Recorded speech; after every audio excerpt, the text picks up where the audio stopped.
Hey guys, it's about 9 o'clock in the morning on Saturday. Decided to get my ass up and work on my honey to-do list on the shit thing.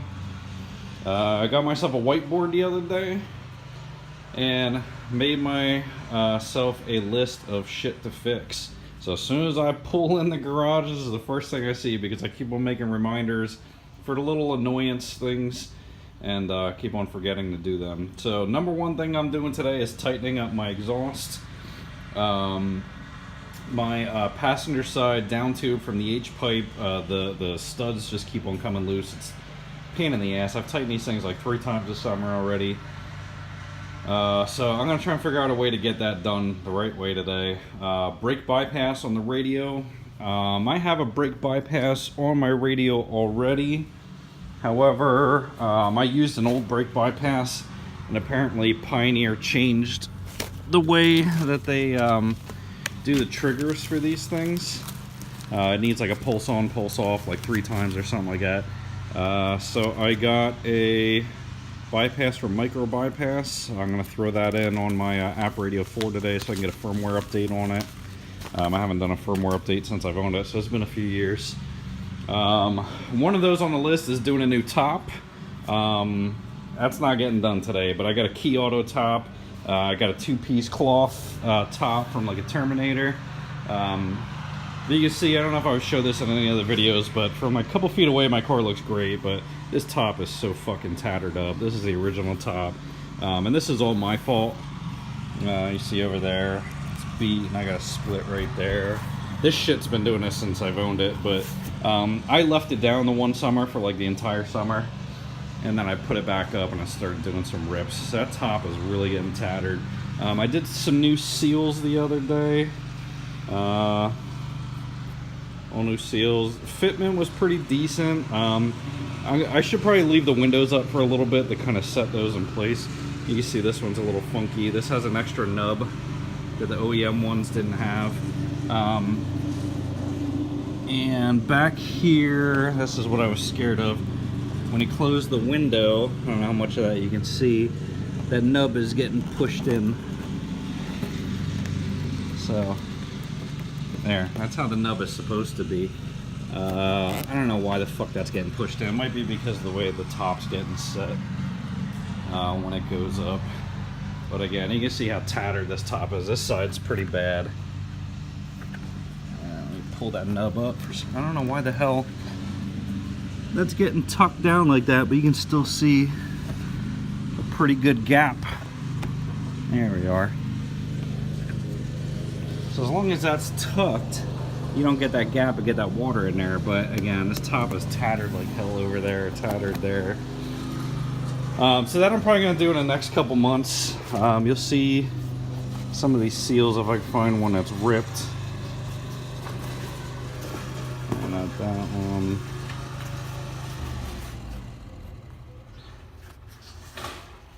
This one's not ripped. The driver side was really bad. It was leaking like crazy. It's probably this one. It's hard to do with one hand. I grabbed my iPhone camera because it's easier to compile the videos. Ignition switch tumbler. Having problems with that. Been having problems with that for a while, but I've been letting that go for years. You got to turn the key forward, and sometimes it doesn't return, so it kicks the starter open. Brake light goes on, oil light goes on, my gauges go funky, my windows and top don't work, shit like that. So I'm gonna order that piece up this week. Ball joints I've been neglecting for years. Ball joints are still good, but the boots are ripped. And up here somewhere, I probably have ball joints. I know I bought them. They're up there somewhere. They're in a box in one of these boxes here. I don't even know anymore. I just moved not too long ago. So they're in there somewhere. I'm going to try and get those done over the winter too. License plate light. I got some brand new LED lights over the summer. One of them's fucked up. Had a feeling I was going to have problems with it. Roll bar brake light. Wired that into the wrong light, so it goes on with one of my turn signals as well as the brakes. I like that it blinks with the turn signals, but I'm going to try and change it so it blinks with both the turn signals actually. dash pieces. I went and got these off of somebody the other week. This is underneath the steering wheel. You can see it has those tabs that pop up. Over on this side, mine are busted off, so it just kind of like hangs a little bit. So I got a pretty mint piece to go in place. And I got a new piece to go around my gauge cluster. I drilled that out to put 2 LEDs, one on each side for my meth low and meth activation lights. However, what I'm going to do, and I'll show you guys this. Alright, so you can see my meth low light, meth on light, and you'll see this piece. It's kind of fucked up, so I'm going to replace that, clean up some wiring. But what I'm going to do, I have this 01 to 04 DIN piece, and I have one blank there, but I have these fake buttons that don't do anything. So I'm going to take these out and put blanks. I'm going to put meth low, meth on in here, and hopefully I can see them better, because when I'm driving, and it's hard to get from, you know, it's easier to get from the camera. When I'm driving, I'm basically looking at it like this, and I can't see. I have failsafe, that's really a non-issue, but for peace of mind, I like to know it's on there. So I'm going to try and buy some blanks for this in the next couple weeks, maybe get this done. I'm thinking about pulling out this airbag too and doing some wiring in there, do some relays to clean up some of this wiring underneath the dash. I have it tucked up to where you can't notice it as much, but it's an annoyance for me because I kick shit out sometimes. I have those add-a-fuse links, and they're just a pain in the ass. I'm still waiting on carbon driven. My buddy Brandon Madrigal to get me a replacement carbon piece for carbon driven so I can get this thing done again. Who knows when that'll happen, but we're working on it. Last thing is e-brake. When I did the Cobra brakes up front, I pulled out the back brakes to paint them again, and the e-brake does not set right. As you can see, I got a little bit of an incline in the driveway, and when I try and park the car halfway in the driveway, it'll start sinking down. So, see, we got a little bit of an incline. So I'm going to try and fix that. I know I had everything on there good. I don't know what the fuck happened. So I'm going to get under there and look at that today, maybe too. I'm going to take the car out tonight, so I want to do a few little odds and ends. We'll come back. I'll get some pictures of the top maybe, and some pictures of the things I'm doing while I go throughout the process. So the first thing we're going to do is try and button up that leak in the exhaust. Offhand, I think it was 19 millimeter. Got my swivel ratchet, and I got 2 long extensions and a medium extension to try and get up there. The one I know I can tighten by hand up top, but the other one's a bitch, the one that's inside by the motor. Those fuckers right down there. So I'm gonna get up under there and get that done. I did just check the oil catch can, because I did do a couple dyno pulls and a bunch of pulls on the street recently, and that's not puking up any oil, so that's good. I'm trying to think what else we have on the list of shit to do. I may look at this coil soon. Some people said they heard the car breaking up at high RPM on the dyno the one day. I didn't really hear it. This isn't puking any oil up either, really. Just barely even a residue, so that's good. And again, that is my check valve oil filler cap to let out crankcase pressure. See some oil on there. That's been doing its job. I think that's been helping me keep the motor together pretty good. I broke the cruise control thing. The one day I was fucking around with something that snapped off. So what I was doing is that was holding on, and then when the throttle was going back, it was sticking the throttle open. So I just disconnected and just letting that hang for now. I'm going to try and either find another one of these. Yeah, so what was happening is it was sticking out the tip like that, and then I was holding the throttle open that much. So I took it off, and it goes back in like that. So I'm going to see if I can get another one of these. I don't know if you can. Either that, or I'm just going to super glue that piece back on. Honestly, I'm just going to end up doing a Fox throttle body swap soon anyway. So I'm not going to put too much time into it. I really don't use the cruise control. I've used it maybe twice for a couple minutes. So I'm not going to stress it too much. Everything else so far is looking good. I'm not seeing any leaks. No issues to make mention of. So shit's holding together pretty good, surprisingly. I'm going to be pulleying this car soon. There's a 3.3 inch pulley. I've been looking for a 3.12 inch. Just get another pound or two of boost out of it, see if I can break 500 with it. I've been holding off on ordering that. I don't know if I'm going to do it this year yet or not, but we'll see. I don't know if I ever showed you guys the Snow Performance meth failsafe kit that I installed. That's tucked away in there. This whole area is tight. There's just so much shit. I got to figure out what to do with this area. One of these days I'm going to address that too. I took out the AC to get a little bit more space. You can still see the nipple for the condenser in there. Other than that, got a little bit more space. But it's not enough. There's too much shit in this car. So I'm gonna get underneath the car. I'm gonna try and do the exhaust bolts, and we'll come up and go. So while I'm under here waiting for some PB blaster to break loose on the one bolt up here, see it dripping down. That one comes out fine and it's loose. This one is tight, but it's loose. I'm gonna try and take those out completely. But as we can see, everything's pretty clean back here. This shows tiny indication of maybe a weeping rear main seal. Main seal was done, I don't know, 4,000 or 5,000 miles ago. Again, I run this car hard sometimes. It is boosted, it's got a lot of mileage. So that's not really all that big of a deal, I don't think, because the car is holding together. Otherwise, I mean, it's a 24-year-old car. This shit's starting to show some rust. It shows my little drain line going up to the Vortec. And see some, I don't know if you can see from there, a little bit of rust starting over there. Maybe I gotta start thinking about taking care of. Otherwise, it's clean, no leaks. Everything looks good. A little bit of shit up under here. I don't know where that's kicking up from. Because this should be holding pretty good. We'll check that out next time we do an oil change. I'll do an oil change over the winter. Right now it's not losing oil, which is good. Ball joints still felt good.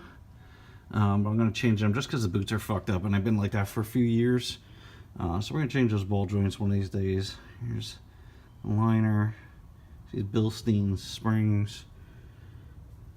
A bunch of random shit. We'll be back in a little bit. Look at the rear brakes. Alright, so for any of you guys that are in the radios, again, I was hooking up a new brake bypass switch to my app radio 4. I haven't noticed throughout the years that I just thought because I was getting video for my Apple CarPlay and shit that it was hooked up right.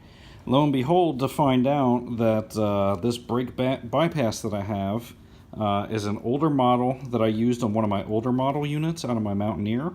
And it worked fine in there. However, my app radio 4, I guess on the newer models, they must have changed the way that the pulses for the trigger works. So as you can see, green wire on this bypass goes to the e-brake wire. Blue wire goes to the amp turn on. And black wire goes into ground. So I guess the ground, basically all this is a transistor that is in some shrink wrap. So I guess basically what it's supposed to do is that amp turn on, or one of these legs in this transistor is supposed to trigger through the amp turn on and then pulse it a couple times and turn this on. So I think maybe this old unit was a single pulse, and the new unit that I got from Micro Bypass, I think it's supposed to be a 3 pulse maybe. And it has some directions in here, but it even says that it's for the newer units. Somewhere in here it'll tell all the unit. Yeah, there you go, compatible with, and then all new units. The old model that I had, I forget what the hell it was, but I think it only needed a single pulse. So I'm gonna cut out that old transistor, get the new one in, and we'll test it out. And I'll cut off the shrink wrap off of it so you guys can see what these things look like underneath. Alright, so as you can see, I have the wires soldered. You should always solder wires and follow up and do it the right way and do some shrink wrap. I'm trying to do this with looking at the camera, not looking at what I'm doing.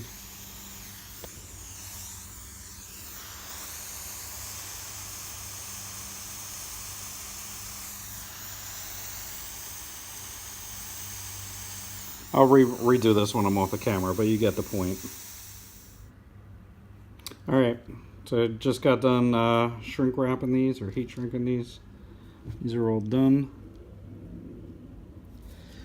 And like I promised, here's a shot of what these brake bypasses are. Basically all they are is a transistor. You just pick a certain type of transistor for whatever you're trying to do. I guess whatever type of triggers. There's just 3 wires coming off. Ground, brake, and then the turn on that does the trigger. I guess this actually does the trigger that triggers out to this wire. So that's all these things look like. Again, this is shrink wrapped or has electrical tape or some shit in there to seal it in there good underneath the other stuff. But if you ever see a transistor, that's all these things really are. So we're going to try and get that harness back in the car and test it out. Okay, so this is going to be the test if the brake bypass worked. Throw the car in accessory, let this thing boot up. And basically it should give me an option to get into the firmware update fields. And get into some of the Bluetooth fields. Shit, I gotta set all this fucking crap up again. So for iPhone, iPod, USB, Apple CarPlay on, yeah. Alright, so what I couldn't do before was go into settings. And, or was it not letting me get to? Alright, so now I can get into the firmware update. That's great. I think there was something else. It was Bluetooth settings. Picture adjustment I could do now I couldn't do before. Restore settings. Apple CarPlay settings. I was always able to get into that. Restore settings.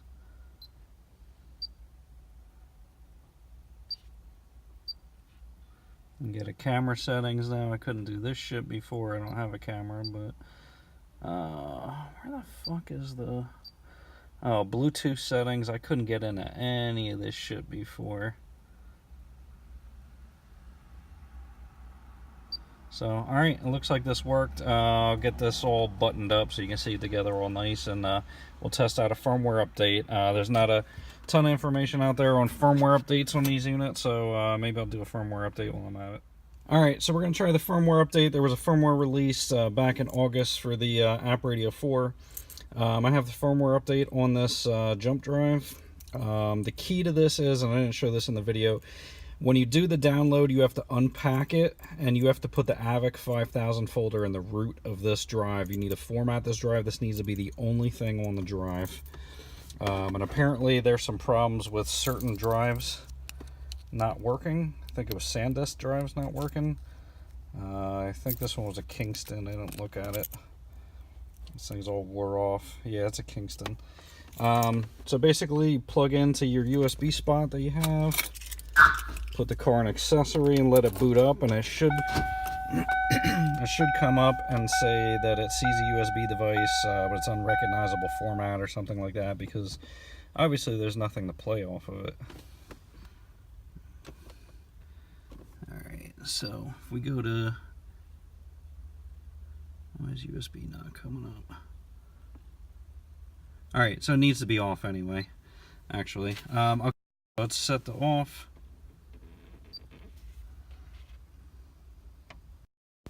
We're going to go down to system information, firmware, and it's 1.11. So this is like the original firmware that ever came with this unit a couple years ago. So we're going to do a firmware update. Please connect USB, blah, blah, blah, which is already connected. Do continue.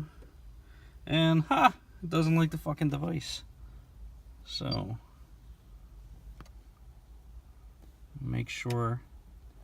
It's not seeing USB 1. What the fuck? Did I not plug this? Oh, it wasn't plugged in all the way. Alright. This is what happens when you try and do shit one-handed. So you'll see USB 1, read format, do not. Okay, so let's say unplayable file. Good. So what you want to do is turn off the unit.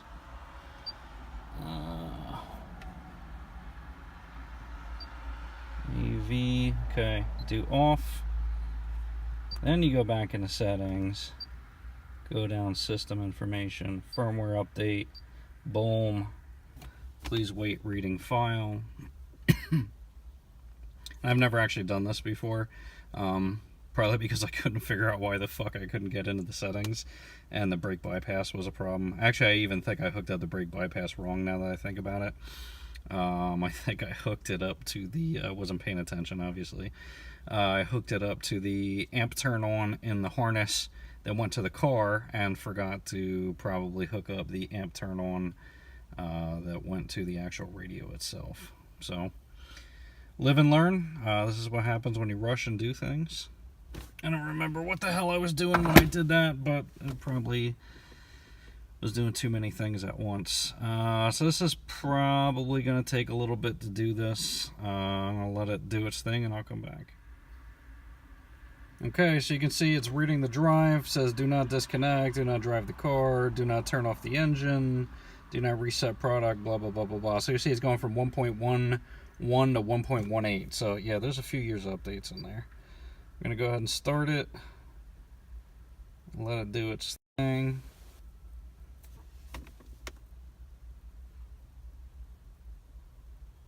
And it's probably applying.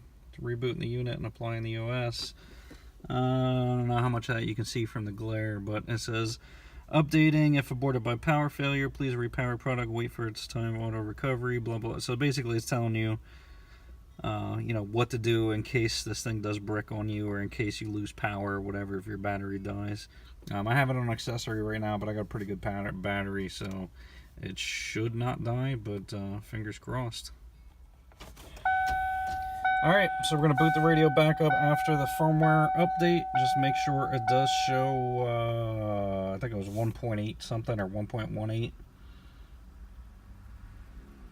And as long as it does, we should be good. And hopefully this firmware update didn't create any problems, because I wasn't having any problems. System information, firmware, 1.18. Alright, good. So we are good. Hopefully shit works. We'll find out when I go to plug in my phone a little bit later. I can't do that while I'm on the phone, unfortunately. But I will report back if there were any problems.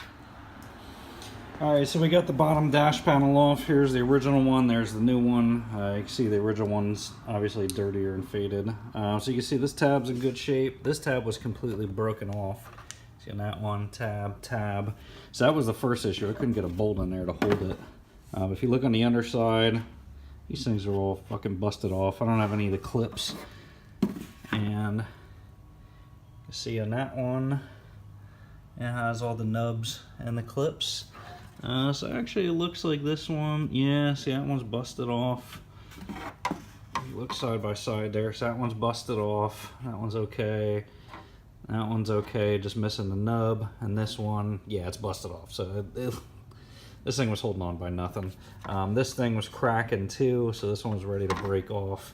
This other one's a lot more mint. So I'm gonna get this thing together and fix one more problem on the list. Alright, so hopefully you can ignore the beeping because the pin switch is open, but always look out for these. You can see that when that busted off, that clip actually stayed inside there. So obviously you'll not be able to get a new panel in if this clip is still inside. So this is probably going to be, there we go. That broke off, oh fuck. Broke off the plastic. I thought that was fucking metal in there. Live and learn. Don't do what I just did, thinking that was metal. I know there's, yeah, fuck, that was the only metal piece. Alright, so I fucked that one up pretty good too. The other side's alright, but now this side's probably not going to hold in. We'll see what it does. Alright, so the piece is in. Even though I busted that thing off, there was enough meat in there where it held up good. So it is not hanging down like it was before. I think that piece was out of a 98. I thought the Midnight Black between 94 to 98 was the same. However, as you can tell, probably from the light off of it, that it does not appear to be the same. So Now the issue is, now I'm going to probably start painting stuff, because you can see the center, the double din part does not match, so I got the matching shift boot to hopefully throw it off less. This piece you're not really going to see, but again, I'm kind of, it's a little annoying. So you can see some of my wiring shit I want to clean up. You can see I did these antifuses for my meth, my gauges, my failsafe, my wideband. I got some wires. I had those tucked up under there, but I ripped it out the one day for something. I was testing a short that was popping fuses for my illumination for my gauges. So I fixed that, and I just never tucked the wires. Again, from that angle, you can't see anything. From that angle, you can't really see anything, maybe a little bit, but again, it's an annoyance. Every once in a while, I'll kick those wires through, kick those wires loose, and it pisses me off. So like I said, I'm probably gonna pull off the passenger side airbag and do some relays in there so I don't have to do those antifuses, because I really don't like doing those, but I was in a pinch. I needed to get the meth hooked up. Everything is good in here. I looked at the I think I already said I looked at the oil catch can after doing some pulls and dyno pulls. Everything looks good in there. There's like nothing in there, a little bit, which is understandable because I don't drive the car a lot. Start polishing up the blower a little bit, just start hitting it with a wire wheel, hit the alternator with a wire wheel, start hitting this bracket with the wire wheel, start getting off some of the corrosion. I'm gonna probably do that stuff real good when I start taking shit apart to do the intake. Maybe I'm gonna do heads this winter. I don't know yet what all I'm gonna do. But I think we're done for the day. We'll get the last thing off of here. Dash pieces. So we did dash piece, under dash. We did the radio. We did the bypass. Fixed the ignition, or not the ignition. Fixed the exhaust. Just did a quick check over. I made it a appointment for the inspection, so I checked the ball joints to make sure they didn't have any play, so we're good with that. E-brake, I checked it. It seems tight. It's working. It's locking the wheels, just not locking them enough. So I guess the next step is I'm gonna have to rip out the center console and do the e-brake. Ignition switch is gonna be one of the next things on my list to do. Yeah, so we'll go from there. I just got to check the license plate light. Again, it's something really stupid. Actually, we'll see if we can even see if it's on or not. So that one is on. That one is not. So I'm going to pop open the trunk and fuck with that. It's kind of hard to see in the daylight. But those are brand new LEDs from late model restoration, so it is an annoyance. Alright, so I fixed the license plate light. Now that I remember what the issue was, when I was putting it in, this bulb was fine, but there's, like on each side of the bulb, there's like a metal lead that goes into the contacts of the plugs. And those metal leads were pushed in. They didn't make contact very good. So I remember I had to fuck with those a lot when I put them in. I wasn't happy about it at the time, but I didn't feel like returning it because I'm lazy. I'll probably say something late model though. But you can see I got it working again now. I was able to just kind of flare out the ends and stick it back in the socket and jiggle it around a little bit, and I got it to go good. So I shut it a couple times. It does hold, so we should be good to go. Now I got to clean out all this shit back here, fill up some meth. We're going out tonight. One of the local streetcar things is doing a trunk or treat thing for the kids tonight. So I'm probably going to go to that. We'll put some candy in the bag. We'll fuck around. Maybe we'll get some races tonight. A lot of these guys are some pretty heavy hitters. Got some fast cars. So I'm going to try and fuck around with some of these guys tonight if the wife will let me. She's actually coming out tonight, which usually she doesn't do. But see if we can get some footage tonight.